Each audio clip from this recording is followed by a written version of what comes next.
lagi, saya Fariska. Kita masih melanjutkan modul 9 graf, yaitu selanjutnya ke terminologi graf bagian 2. Yuk kita mulai. Kita akan mempelajari beberapa terminologi dalam graf yang berikutnya, yaitu lintasan sirkuit, kemudian keterhubungan dalam graf, kemudian upagraf, komplement, cut set, graf berbobot, dan beberapa graf khusus.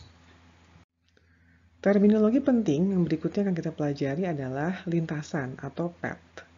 Lintasan yang panjangnya N dari simpul awal V0 ke simpul tujuan atau Vn dalam suatu graf G ialah barisan berselang-seling, simpul-simpul dan sisi-sisi yang berbentuk V0, E1, V1, E2, dan seterusnya sampai dengan EN, VN, sedemikian sehingga E1 itu atau V0, V1, kemudian E2 adalah V1, V2, sampai dengan EN, Vn-1, Vn adalah sisi-sisi dari graf G.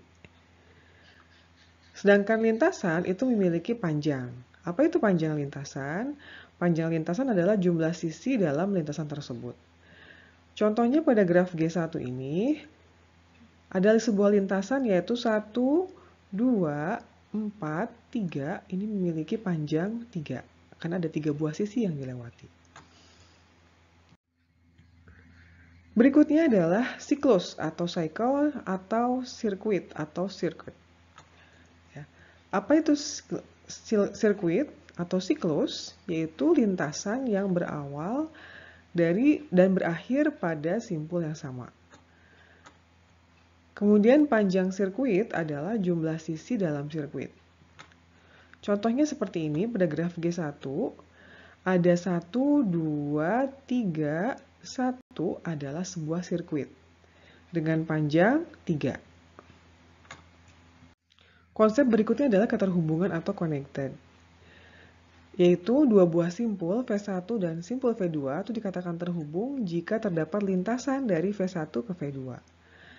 Dan sebuah graf G dikatakan graf terhubung atau connected graph jika untuk setiap pasang simpul VI dan VJ dalam himpunan V terdapat lintasan dari VI, VJ.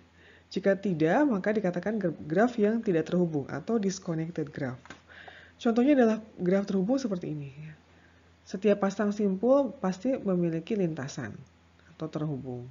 Sedangkan contoh yang tidak terhubung adalah pada yang sebelah kanan ini, dia ada sisi yang tidak terhubung atau simpul yang tidak terhubung, terpisah seperti ini. Contoh lain graf terhubung adalah seperti ini, tidak terhubung adalah seperti ini, dan juga graf ini juga adalah contoh graf yang tidak terhubung. Keterhubungan pada graf berarah dikatakan jika graf tidak berarahnya terhubung. Graf tidak berarah dari G diperoleh dengan cara kita menghilangkan arah dari graf yang sudah berarah. Dua buah simpul U dan V pada graf berarah G disebut terhubung kuat atau strongly connected jika terdapat lintasan berarah dari U ke V dan juga sebaliknya, dari V ke U. Sedangkan jika U dan V tidak terhubung kuat, tapi terhubung pada graf tidak berarahnya, maka U dan V dikatakan terhubung lemah. Contohnya pada graf ini, graf tersebut simpul 1 dan simpul 4-nya terhubung kuat. Kenapa? Karena ada lintasan dari 1 ke 4 dan juga ada lintasan dari 4 ke 1. Untuk dari 1 ke 4, kita bisa melihat lintasannya adalah 1, 2, 3, 4. Sedangkan sebaliknya dari 4 ke 1, lintasannya adalah 4, 5, 1. Kemudian graf berarah G dikatakan graf terhubung kuat atau strongly connected graph apabila untuk setiap pasang simpul sembarang U dan V di G semuanya terhubung kuat. Kalau tidak, maka kita akan menyebutnya sebagai graf terhubung lemah. Contohnya seperti ini. Untuk yang graf sebelah kiri adalah graf terhubung kuat. Sedangkan yang sebelah kanan adalah graf terhubung lemah. Graf berarah terhubung kuat selalu ada lintasan dari sepasang simpul apapun. Nah, ini adalah contoh graf berarah dan yang terhubung kuat. Kita bisa cek sendiri ya. Terminologi berikutnya yaitu upagraf atau subgraf dan komplement dari suatu upagraf. Misalkan G adalah sebuah graf, G1 yang berisi V1 dan S1 adalah upagraf atau subgraf jika V1 adalah himpunan bagian dari V dan S1 adalah himpunan bagian dari E. Sedangkan komplement dari sebuah upagraf G1 terhadap G adalah graf G2 atau isinya V2, E2, sedemikian sehingga E2 itu adalah E dikurangi E1 dan V2 adalah himpunan simpul yang anggota-anggota E2 bersisian dengannya. Contohnya seperti ini adalah sebuah graf G. Ya, kita bisa lihat graf G1 ini, dia memiliki sebuah upagraf, yaitu graf yang B. Sedangkan komplement dari graf G yang ini, upagraf ini adalah pada bagian C ini. Komponen graf atau connected komponen adalah jumlah maksimum upagraf terhubung dalam graf G. Contohnya pada graf G di bawah ini memiliki 4 buah komponen. Seperti ini, bagian-bagiannya 4 buah komponen. Pada graf berarah, komponen terhubung kuat atau strongly connected komponen adalah jumlah maksimum upagraf yang terhubung kuat. Ini adalah graf yang memiliki 2 komponen yang terhubung kuat.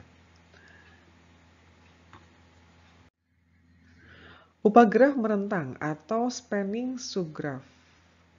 Ya.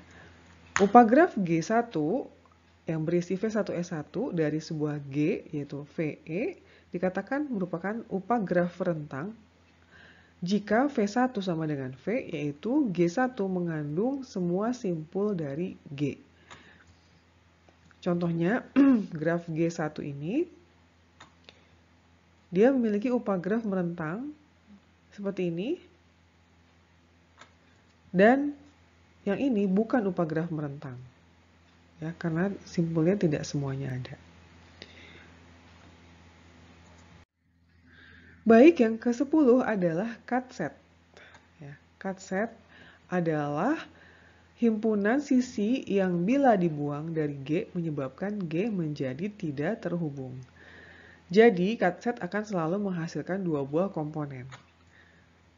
Contohnya pada graf ini yang memiliki 6 buah simpul ini, kita bisa ubah atau kita bisa potong menjadi 2 buah komponen seperti ini dengan menggunakan cut set 12, 15, 35, 34, atau kita menghilangkan sisi 12 dari sini, kemudian sisi 15, sisi 35, dan sisi 34.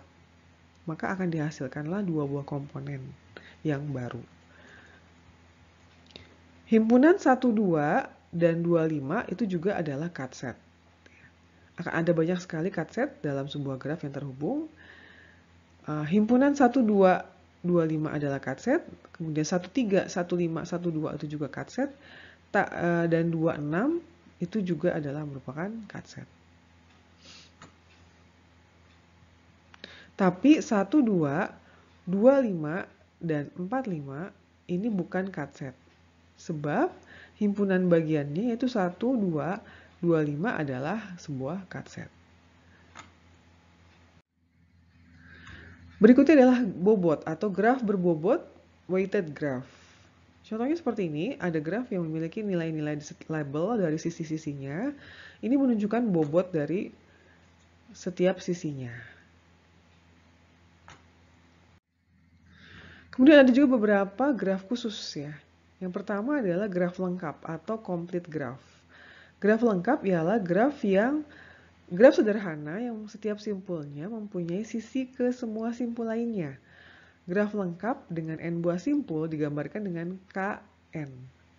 Jumlah sisi pada graf lengkap yang terdiri dari n buah simpul adalah n kali n-1 bagi 2. Ini adalah K1, K2, K3, K4, K5, K6, dan seterusnya kalau kita bisa gambarkan.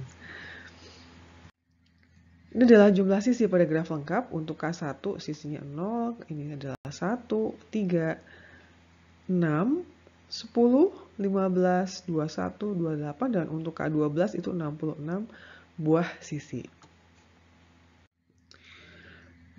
Graf khusus lainnya adalah graf lingkaran, ya, yaitu graf sederhana yang setiap simpulnya berderajat 2 saja. Ya, meskipun ini bentuknya segitiga, tapi disebutnya graf lingkaran, ya. Seperti ini. Pelambangannya adalah dengan CN, ya, circle N. Ini adalah C3, C4, C5, C6. Kemudian ada juga yang disebut dengan graf teratur atau regular graph. Graf yang setiap simpulnya mempunyai derajat yang sama, ya. Itulah yang disebut dengan graf teratur. Apabila derajat setiap simpulnya adalah R, maka graf tersebut disebut sebagai graf teratur berderajat R.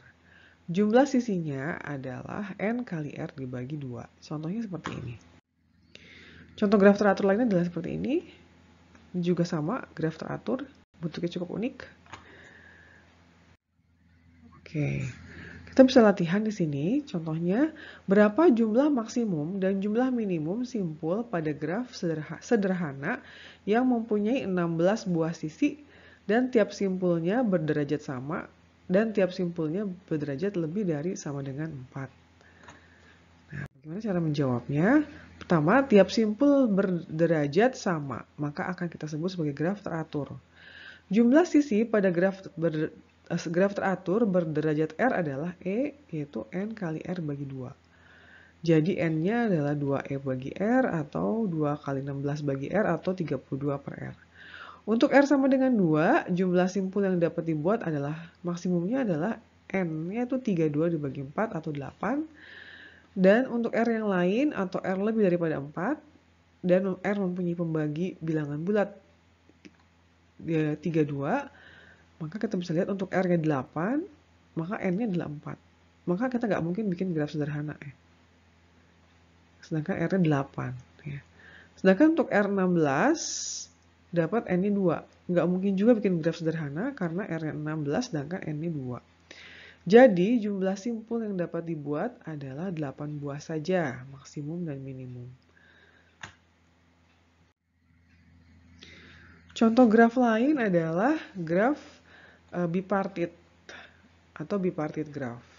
Apa itu? Yaitu graf yang himpunan simpulnya dapat dipisah menjadi dua himpunan bagian, V1 dan V2. Ya, kita bisa pisah seperti ini, sehingga setiap sisi pada G menghubungkan sebuah simpul dari V1 dan V2. Maka kita sebutnya sebagai bipartit. Contohnya seperti ini, ya.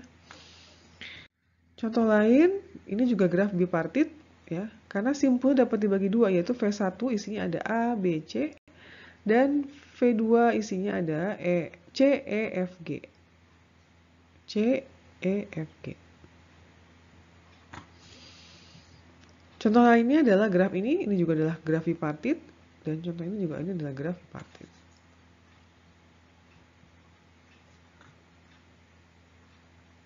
Ya, simpul tengah dan simpul sisi atau simpul batas ujung. Apakah ini adalah sebuah graf bipartit? Ya, kenapa? Karena kita bisa gambar ulang menjadi seperti ini. Kalian bisa cek sendiri, ya. Di mana V1-nya adalah 1467 dan V2-nya adalah 2358. Materi berikutnya adalah representasi graf.